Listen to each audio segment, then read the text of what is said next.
Now on BBC Two, things are not quite as they seem.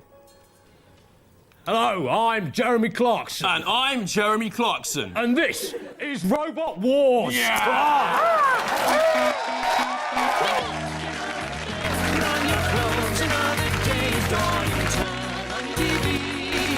to watch this morning with Richard and Judy. Let down your hairs, forget all your cares. Kick off your shoes, here is the news.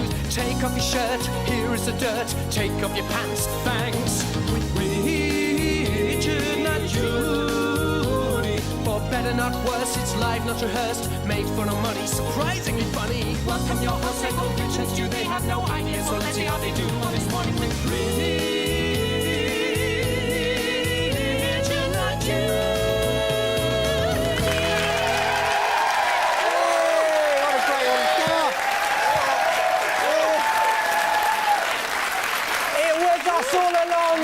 It wasn't Jeremy Clarkson, it was us. It was two of us. Thank you. I'm Stuart Lee. And I am named Richard Herring. And welcome to This Morning with Richard, Not Judy, the morning TV show with a difference. That's right, the difference being that it is on in the afternoon and very late on Friday night. Apart from that, it's exactly the same as the others. Yeah. Stu, look, I really think, I know we said this last week, but I think we need to succeed. We need an on-screen chemistry, so I think we need to... No, we don't need to do that. We'll just leave it. Please, come on. It's like, come on, just try it. You want it. You want it. Leave it. You do. We could be like Denise Van Outen and Johnny Vaughan on The Big Breakfast. Yeah, I hate that. Johnny Vaughan is good, right? He sits there saying genuinely funny and interesting things, and then Denise Van Outen spoils it by just sort of laughing, interrupting, and then explaining the joke he's already made at enormous length. Yeah, that's so true, actually. He says something really funny, right? And then Denise Van Outen will say something else, won't she? And she'll just explain what he said. It's really rubbish. Yeah, right. She's rubbish. She can't think of anything, but she just says what he says. In many ways, Rich, you're like a Denise Van Outen to my sort of Johnny Vaughan, aren't you? What, in that I serve as a kind of sexual bait to lure in the viewer? No, Rich, I think you're like Denise Van Outen, but without the sexual bait element. Which is? A kind of vapour. Right. Will you welcome on the Bon Tempi organ, Richard Thomas. Yay! He's good. He's good. And also joining us today on the listings couch, husband and wife team, Joe Unwin and the actor Kevin Eldon. There they are.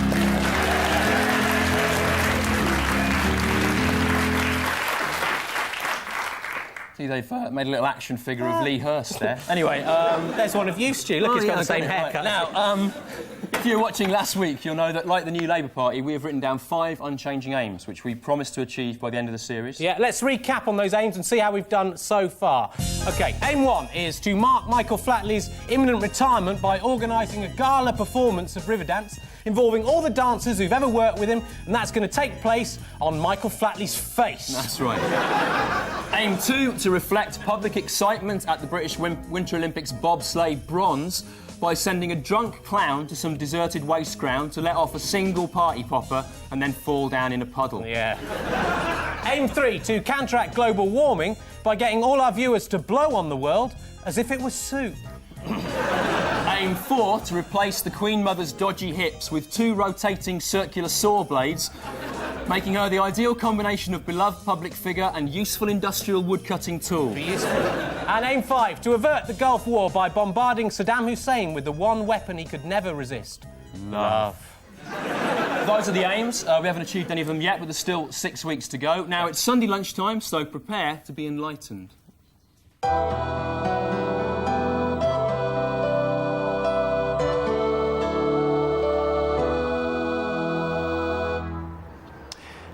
Peel away the skin of the banana, and you shall see the fruit.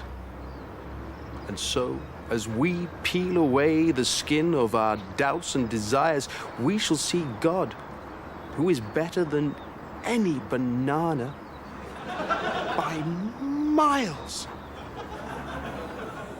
The unusual priest there again. Unusual. Let's go over and join Jo Unwin and her husband, the actor Kevin Eldon, for this week's phone opinion poll.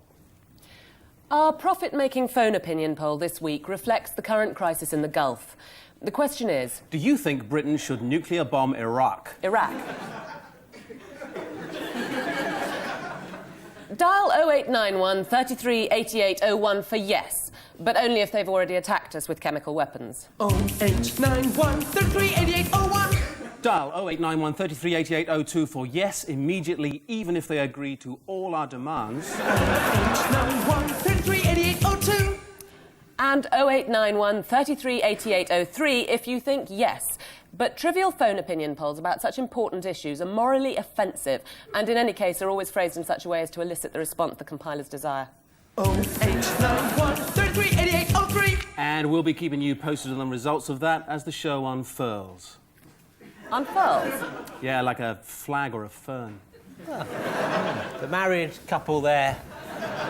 Joe Unwin and the actor Kevin Adam. Well, Stuart, anything struck your Friday night armistice satirical eye this week in the news? In the news this week, I was, you know, it's a shame to see the Irish peace talks breaking down, basically. But it's weird. I mean, when you see Gerry Adams being interviewed on TV as an accepted sort of public figure, it makes me feel strange, amazed, astonished, even. Slightly aroused? Not aroused, no. No, nor me either. Why did you ask? I just thought it might make... It doesn't do anything for me at all. But I think the whole Ireland thing's stupid. It's a waste of time. My philosophy, right, is give Ireland back to the Irish. That's what I say. Well, what do you mean by that, though? What do you mean? Well, I mean what I say, Stu. Do you understand English? Yeah, what I'm saying is give Ireland, the country, back to the Irish. Yeah, I know, yeah. The people that live in Ireland. Do you... yeah, I know. Hello, Yeah. my name's Stuart Lee. Yeah, but I can't understand simple sentences. Yeah, but Hello. are you saying Irish Protestants or Irish Catholics? Sorry, what do you mean by that? Do you mean Irish Catholics or Irish Protestants? What do you mean? What? Give it back to both of them and let them share it. Yeah. Simple. Yeah, but that's the problem. They don't get on, do they? You are being deliberately obtuse because you're jealous of my... You are? OK. All right, what are there most of in Ireland, Catholics or Protestants? Catholics. OK, right. My new solution, simple, right? Let all the Catholics live in the bottom bit of Ireland, right? Yeah. Let them live there. And any Protestants left over, let them live in a little bit up the top. Sorted. That is what they did do. Did they? Good. It's a good idea. That's what I said. Yeah, but historically that has proved problematic. Why? Well, because the Protestants in the top think of themselves as British. Well, all right, Stu, all right. Listen to this final solution, OK? Let the north bit of Ireland, make that British to satisfy the Protestants. Yeah. But to keep the Catholics happy, give it a kind of Irishy-sounding name, like North Ireland. Right. Or Northern Ireland, perhaps. No, don't be stupid. Okay, North right, Ireland. Which the only people that understand less about Irish politics than you is everyone that lives in America. And coming up, here's what's on later in the show. At 12:21, Raj Paso will prove the universe is a figment of his godlike imagination, and then if he stops concentrating for a minute, all matter will be sucked up into his colon. At 12:30, we'll be asking, are UFOs real? And if so, why do they only appear to people who are mad? Or too stupid to even operate a camera properly? At 12:42, we'll be talking to the couple who've employed Louise Woodward to look after their children and asking them, are you insane? Maybe not. She's going to try a bit harder this time, isn't she? And at 12:50, we'll be getting the women in our studio audience who are wearing the least clothes to stand near the cameras in an attempt to distract from the poor quality of the script, because worked for TFI, didn't it? It did, Right, TFI, right. Remember, though, this morning with Richard, not Judy, or as it's already beginning to be known, TMWRNJ, is the only show on television that's directly accountable to you, our audience. That's right, we will listen to all your comments, no matter how obviously wrong they are. And this accountability manifests itself by making one of you, our audience here today, the king of the show.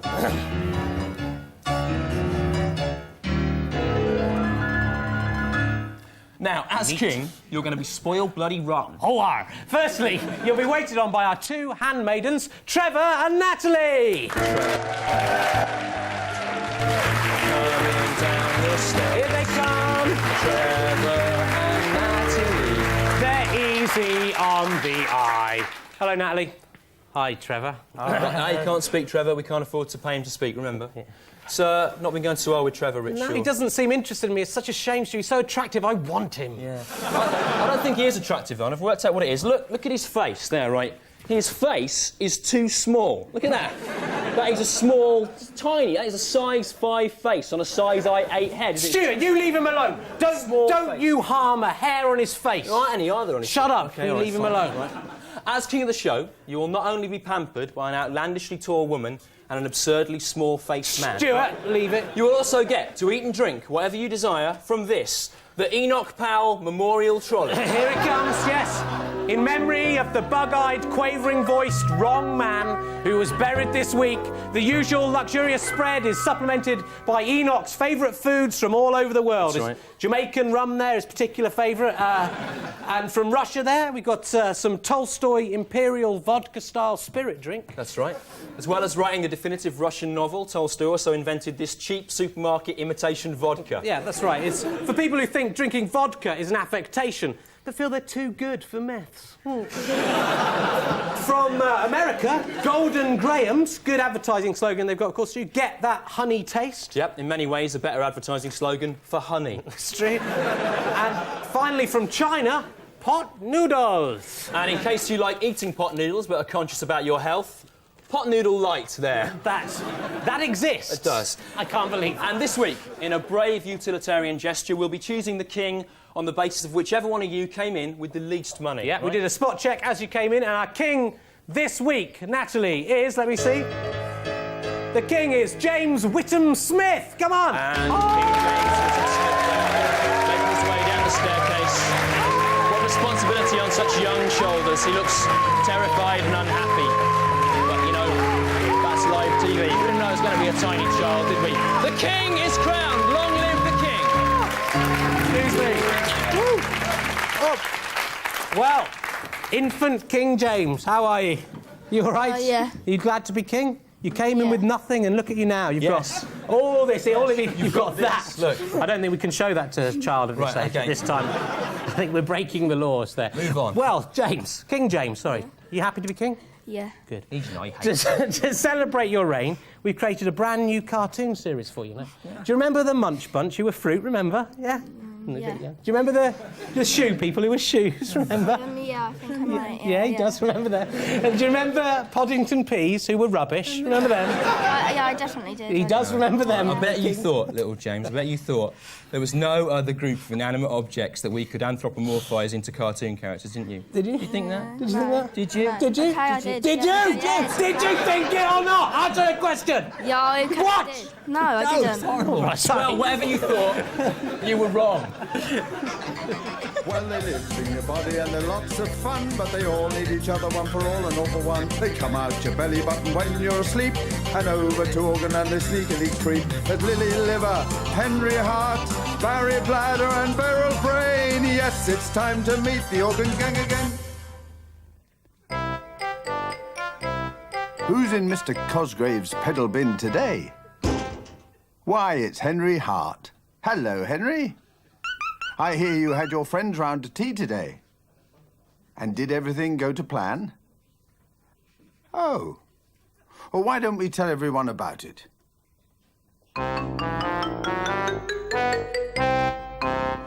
Henry's house stands on a busy crossroads under the Hart bypass, literally in the very heart of Organland. During the day, Henry and the rest of the gang live in your body, where you can't see them, unless you have access to an endoscope. But at night time, when you're asleep, they are allowed to climb out of your belly button to mess about and have a laugh. There's Henry with two of his pals. That's Beryl Brain. She's terribly clever, though can be a bit boring sometimes. "Where's that naughty Barry Bladder?" she asked. "I calculate that he should have been here 31 minutes ago." "Who cares about that urine-filled scamp?" said vain Lily Liver, admiring herself in the mirror. "The important thing is that I'm here and I look gorgeous." "Yes, you do," said Henry. He secretly loves Lily, although if you ask me, she's a bit stuck up. But then, I'm not likely to fancy her, am I? I'm a human. And anyone who says I do fancy her is lying. I am Brian Cant, you know. "Oh, my," said Lily. "What is that terrible noise?" "Blow me tight, it's Barry Bladder." "Barry," shouted Henry. "What is it?" "Why are you making all this noise when I invited you to dinner?" "To dinner?" said Barry. "Oh, I thought you said you were inviting me to make a din. My calculations show that that is the worst joke ever to be broadcast on TV. Oh, don't worry. I've got plenty worse ones where that comes from. Poor old Barry. He is a dafty. Anyway, Barry giggled, I did bring you this big bottle of fizzy pop. But, Sorry, I drank it all on the way. Uh-oh. Excuse me, I'm just off to the toilet. Ha ha, what a happy crew. Surely nothing could spoil their fun. Uh-oh. Looks like I spoke too soon. It's Derek Duodenum and his nasty, smelly friend, the vile bile duct. They are the wickedest, dirtiest organs you might ever hope to meet, and they hate to see anyone having fun, unless it's themselves in the mirror. Ha ha ha, said Derek. We'll soon scupper their supper. Ha ha ha, that must be the soup, Bile. Will Derek and Bile manage to steal Henry's meal? Will Barry have more drink and then need to go to the toilet again? Stay tuned to find out. Hey! Brian Cantner. Brian Cant, who is still alive, God bless him. Stu, are you still eating British beef? Yeah. What, on the bone? Oh, yeah, I love Raw? it. Yeah. Aren't you worried about getting BSE? No, I don't worry about any of those scares, Rich. Smoking, drinking, cholesterol. Well, you should worry about drinking cholesterol, Stu. It's very No, bad not in for its you. pure form. It's a balm. You could gag on it. It's No, awful. and I like it. The BSE crisis doesn't worry me, though, because I'm vegetarian. What, for ethical reasons? No, I'm vegetarian because I hate animals. Right. They're disgusting. I don't want them anywhere near me. I don't want an animal in my stomach. I'm not Richard Gere. I mean, but at least I will never get BSE. All right, OK. What about milk? Milk? Yeah, milk. Milk? Milk. Milk? You drink milk, don't you? Yeah, I'll drink milk. I always will. There'll always be milk, Stu. Scientists are now saying milk could have BSE, right? Could be Yeah, passed into cow's milk. Yeah, but there's other kind of milk other than cow's milk, isn't there? All mammals suckle their young, after all. OK, goat's milk, then. You're going to drink No! I don't want to drink goat's milk, do I? The goat is a dirty, lascivious animal. Okay, right. You don't know where its teats have been, dragging in the dirt. What about sheep's milk, then? Oh! I don't want to eat milk with all wool in it, do I? I'm not sick. All right, what milk would you eat, you know? Well, cat's milk is Cat's nice, yeah? milk? Why are cats any worse than cows? The cat is a clean animal. Regularly cleans its teats with its cat tongue. Yeah, with its cat breath, cat food flavoured tongue that's been all round its cat's bum, doesn't it, Rich? You know, how'd you get milk out of a cat? It's easy, Stu. You only have to find a cat that's lactating, which is easier than you think. I don't suck it straight from the teat, Stu. Whatever anyone says, I'm not sick. What I do is I milk the cat's teat into a little dish like that, and then I lap it up out of there. I take all the hair and fur and stuff out first. And the cats like being milked, Stu. If you look at their little faces, it's almost as if they understand. As if they understand what, Rich? A 30-year-old man is milking them into a dish and then lapping up their milk. They understand that, do they? If you listen, I said it's almost as if they understand. They don't understand, shut obviously. Up. You shut up. Leave it.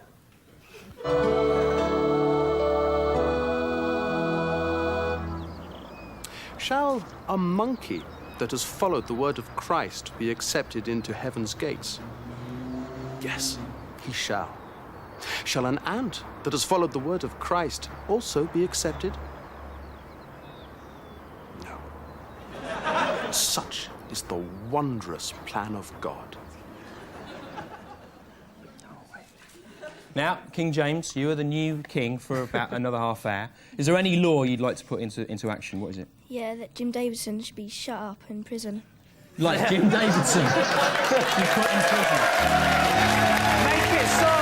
Make it so! The king has spoken. The king has spoken out of the mouths of babes. The king has spoken.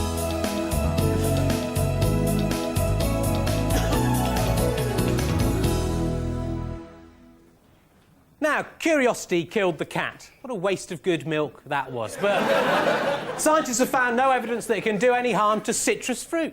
So please welcome our regular guest, who was a little bit nervous last week, but it's the Curious Orange! Come on!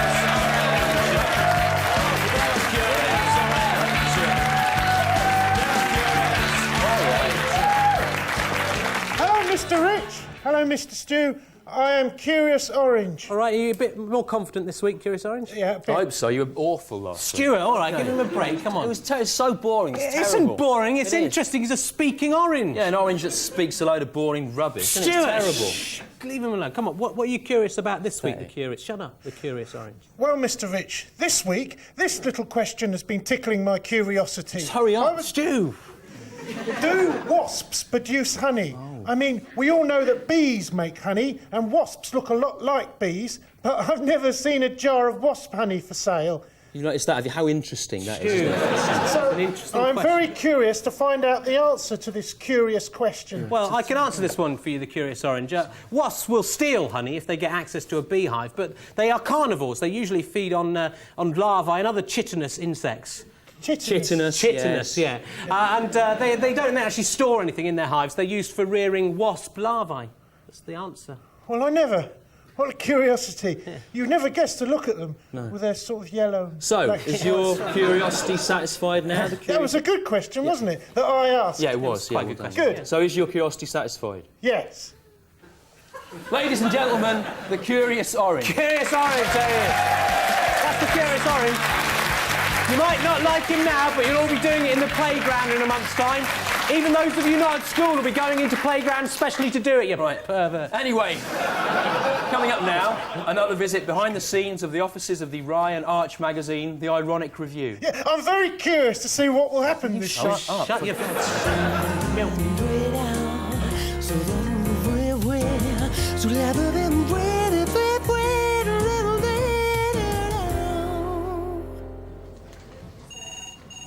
I think what keeps my magazine, The Ironic Review, on the front line of popular culture is its columnists.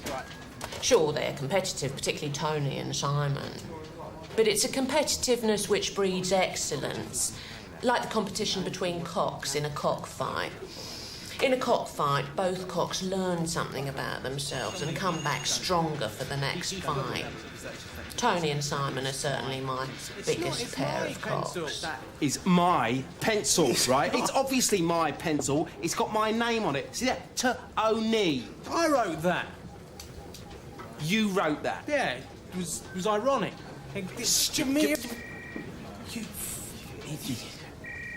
Imagine Prince Ulysses fighting Grant Mitchell. It's brilliant. If I want a fresh young cock, then I'll turn to Simon. And if I want a cock that's more experienced, if occasionally somewhat jaded and rather ineffectual, then I'll call on Tony, if you know what I mean. I mean he's impotent. And at Simon's interview, I asked him exactly why he wanted the job. And he said And I that... said, I don't. I hate your magazine, I hate everything it stands for, and I hate you. So screw you. Yeah, that's right. So, needless to say, I hired him on the spot. And obviously that's a decision I've been regretting ever since. Yeah, well, you're not the only one. This week, I shall be writing about how my favourite record at the moment is Cotton Eye Joe by Red Necks. No, it isn't. Having a laugh, And I aren't you? don't think any of you expected me to say that. I expected it. You didn't. I did. Oh, yeah. In 1998, you expected me to say I like Red Necks. Yeah, I did. More so than ever now, yeah. What are I've you always talking expected about? you to want it. Look, I'd written this down for the meeting. Tony You likes just Red... wrote that just now, didn't you? I didn't know. My idea is that they should put up a statue in Trafalgar Square to the nanny, Louise Woodward. You're having a laugh! Look, Louise Woodward has been found innocent by the people who drink in her local pub. There's no reason There's no reason why she shouldn't be honoured. They should have a statue there. Will you shut up, all of you? None of you have said anything I haven't expected to be heard all day. What about my Red Necks thing? Yeah, including that, Tony. So will you just keep your mouth shut till you've got something really ironic to say?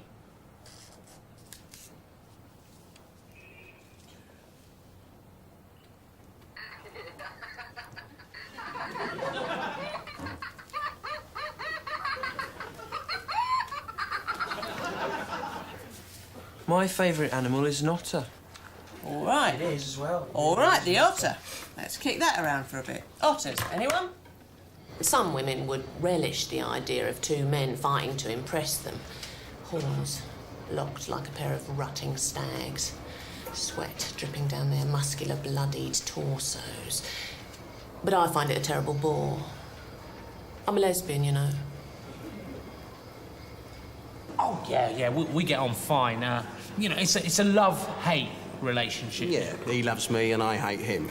No, he loves me and I hate him. No, you love me and I hate you. I don't love you, Tony. You don't, right. So why do you dress like me, talk like me, and copy everything I do and say? Why do you dress like me, talk like me, and copy everything I do and say? Well, you're copying me now, aren't you? No, you're copying me now. No, you are copying me. You just copied me then. No, I didn't. I don't copy you. I don't copy you. If anything, I do the opposite. You do the opposite to me? I do the opposite. Must be why you're such an idiot, then.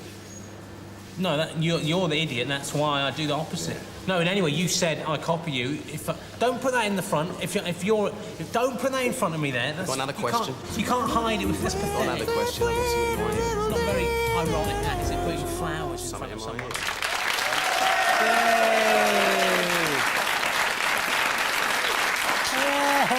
They're great. Over to Joanne Wynne and her husband, the actor Kevin Eldon, to see how the viewers' phone opinion poll's going along. We've had 1,234 phone calls. 20% said yes, 62% said yes, 18% said yes. So it really could go anyway, guys. Right, our interview guest today has appeared in the Friday Night Armistice programme. He's written for Brass Eye and for Alan Partridge. But he's probably best known for his appearances in the pot noodle adverts. It's Peter Baynham. Hey, Peter Baynham. Hey, say it, Pete. Say it. No. Say the thing. No. Pot noodle, say it. No. Say the thing. No.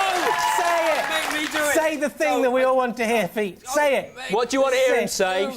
They don't know. They know. I'm better known for my appearances on Radio 4's The Harpoon. You are known. I am. Hello, The Harpoon. Nothing. Do you actually... Too gorgeous. That's brilliant. That's the best thing you've ever done. Right, off he goes then. That is the best thing I've ever done. Cheers. Cheers, that's all right, yeah. Now, do I get money for that? Do you like pot noodles, though? No. Don't you?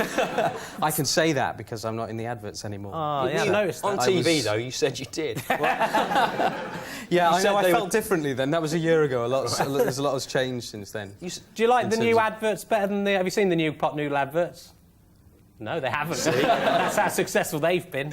They're like the Shawshank Redemption. They're terrible. They're awful, yeah. Anyway, have you got any behind-the-scenes secrets about how the pot noodle adverts were made, Pete?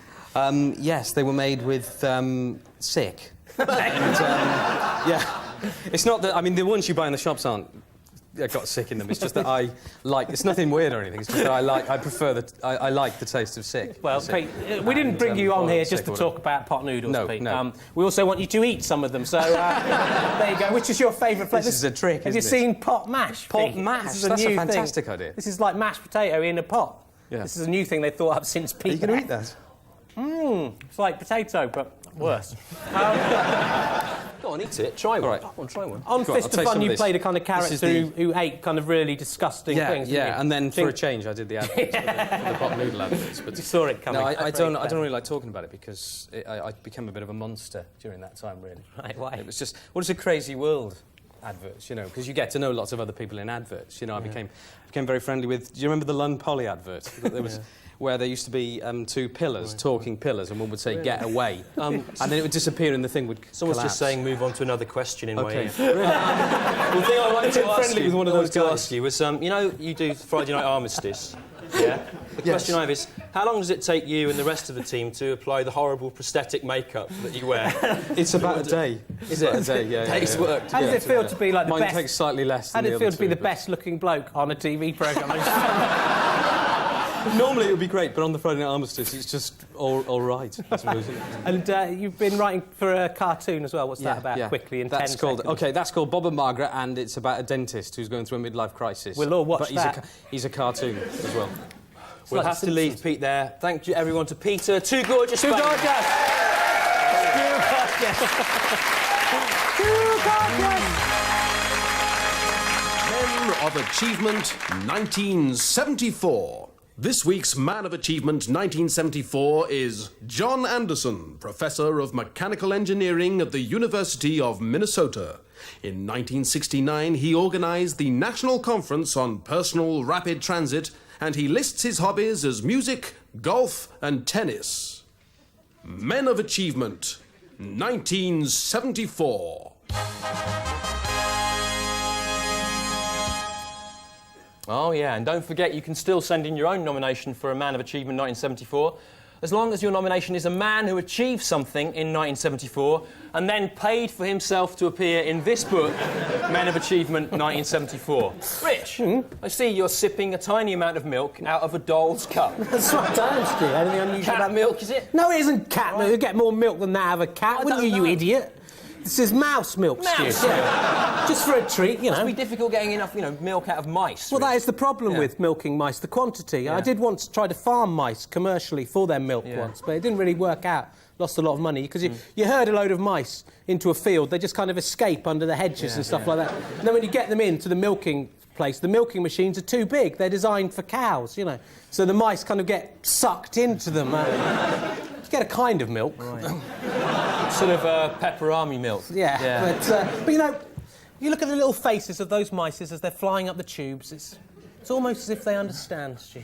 As if they understand what, Rich? That a man trying in vain to milk them has sent them to their deaths by sucking them up tubes designed to fit on cows' udders. They understand that? I do wish you listened. I said almost again. You're sarcastic. Do you think they understand more or less than the cats, the mice? What do you think there? I think on an individual basis, less, but there are more mice, so the total level of understanding is probably equal. Anyway, enough milk, Rich. There's no such thing as enough milk, Stu. There is enough. There'll always be milk, Stu. People love milk, don't you? We don't want to hear any more about milk. You love it, don't you? Love milk. See, they love milk. So there's all kinds of milk. Pig's milk, leopard milk, koi poo milk, horse milk, otter milk, sloth milk, monkey milk.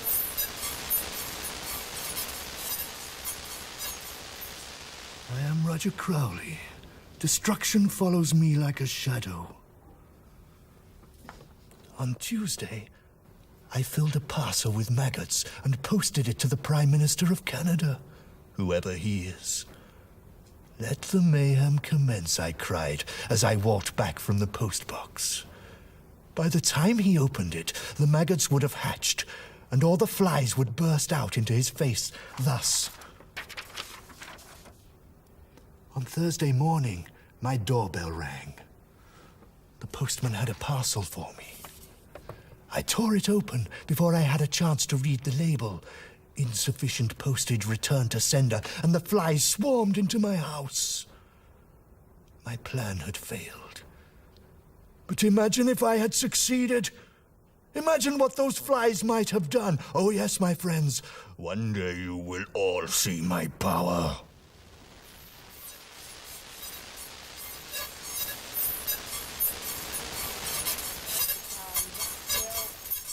Rat milk, duck milk, platypus milk, weasel milk, there is... Rich, stop going on about milk, for God's sake. There's all kinds of milk, Yeah, I know, Stu. but you've just been listing milk for a minute and a half. There'll always be milk, Stu. Oh, and I'm just hearing in my ear that some of you may have lost transmission there again. I'm sorry. We'll try and sort that out for next week. You missed Rich's milk list there. Don't worry, I can do it again, Stu. There's no cow milk, dog milk, winky milk, In the meantime, Stu, let's go over to Jo Unwin and her husband, the actor Kevin Eldon, to find out some of the things you can get up to this week in the listings.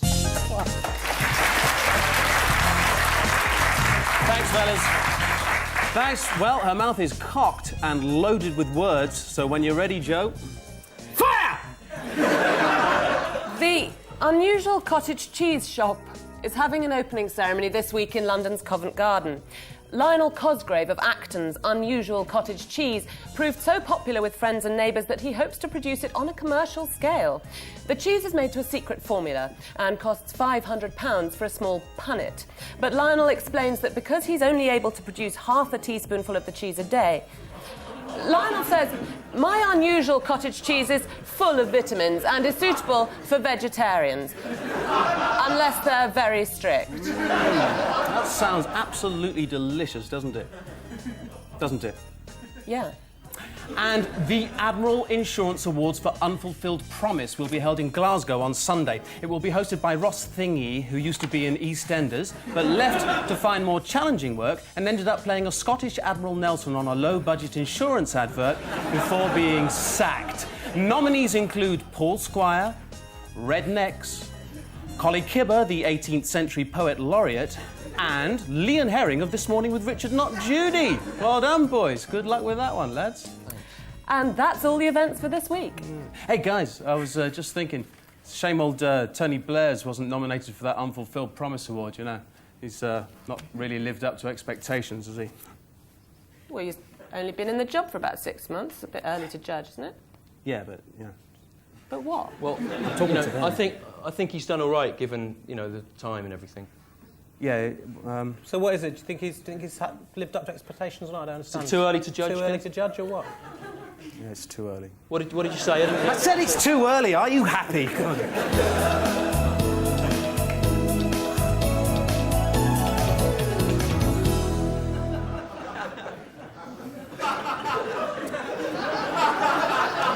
Rich, I see that you were drinking an enormous glass of milk. Yes, that's right. Anything unusual about that? It's blue whale milk, Stu. Yeah. That's one squirt of a teat, that is, yeah. They're mammals, they suckle their young.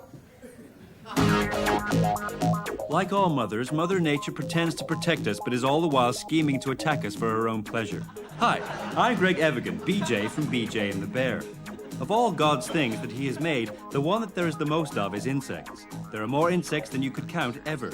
This we know. But do we know what happens when insects attack? This week, gnats. It was a balmy June night, and Penny and I had just stepped outside for a breath of fresh air. Yeah, we were walking through the trees down by the river, which I now know is where they breed, but I didn't know that at the time. We had no interest in gnats back then. Remember, no attempt has been made to tamper with this genuine camcorder footage. I suppose the gnat must have just sort of been there, in the air in our path, and we just walked into it and disturbed it. As you can see, it took us quite by surprise, because it flew first straight into my hair and then started bothering Eldon as well. I tried swatting at it, and then I clapped my hands to scare it away, and it seemed to go. We still don't know whether we killed it or whether it just flew away. Well, Penny and Eldon certainly won't be walking by the river again. However, barmy it gets. They have seen with their own 4 eyes just what can happen when insects attack. I'm Greg Evigan. Goodbye. I made this!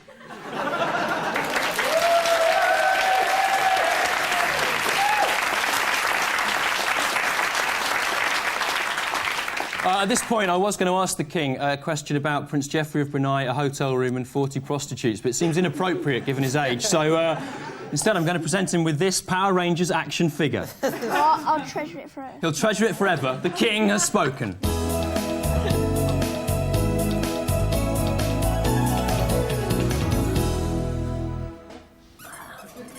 Rich, what are you doing? What are you doing there? What are you doing? Milk. Direct. Nothing. Look at that, lovely. You're very pleased with your BSE free milk scheme, aren't you? Yeah, it's a foolproof system, Stu. That one's empty now. Yeah, OK. Good system, but what if all animal milk is infected by the food chain? What are you going to do then? My poor fool. Don't patronise me. There's other milk other than animal milk, isn't there? What? What? Not our. It's not an our situation. What about human milk? Human milk? Yeah. To get enough human milk to drink, you'd have to farm women.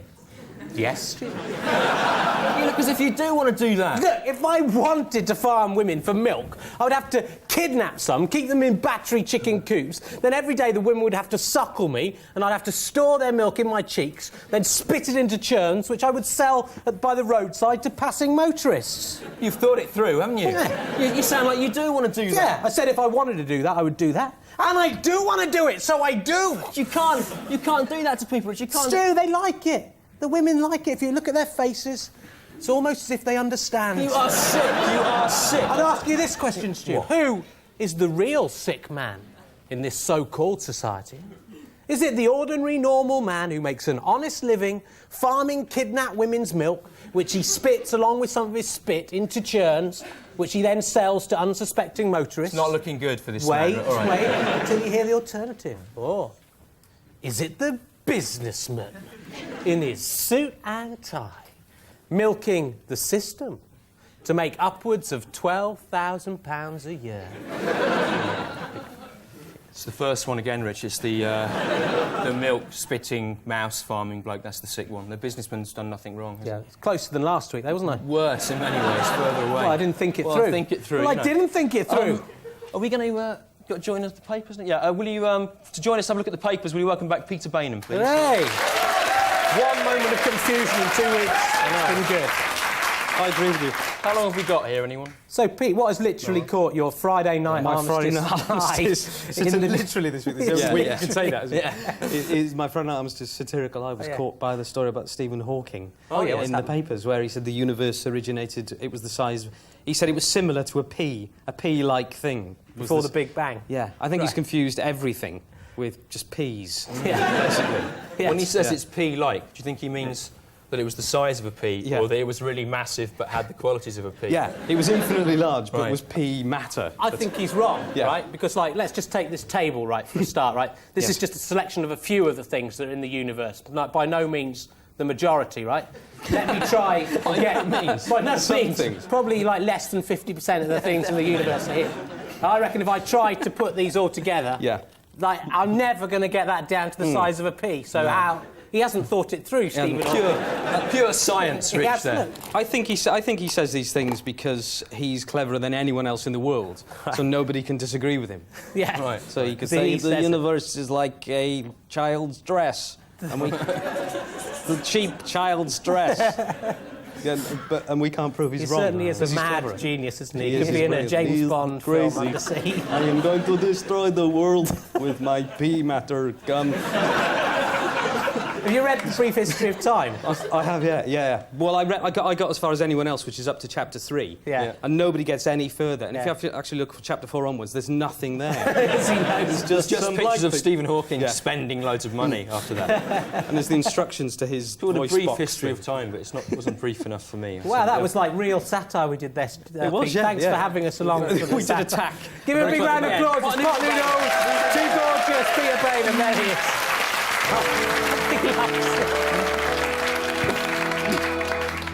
For it is written, vanity of vanities, all is vanity.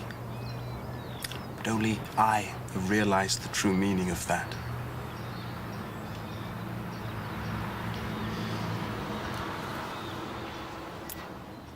You join us in chaos.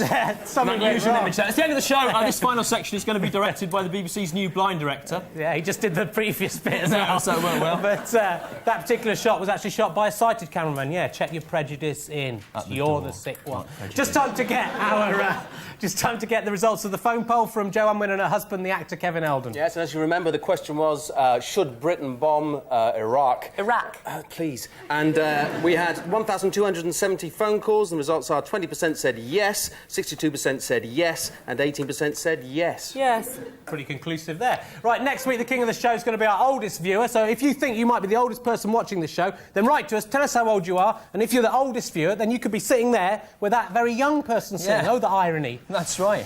And the address for that or anything else is This Morning with Richard, not Judy, room 3306, BBC TV Centre, Wood Lane, London, W12 7RJ. Or you can email us if you're a nit, or visit our website there. The address should be on the screen, hopefully. Are you on the internet, Stu? No, Rich, because I don't like Red Dwarf or child pornography, so it's of no interest to me.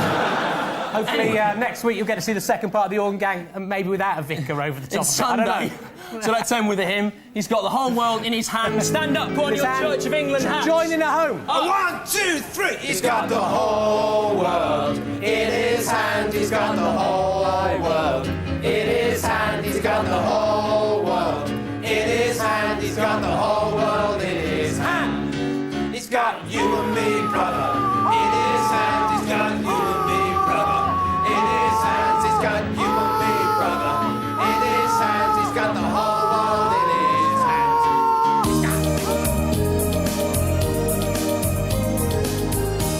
I made this. Oh, I did. Is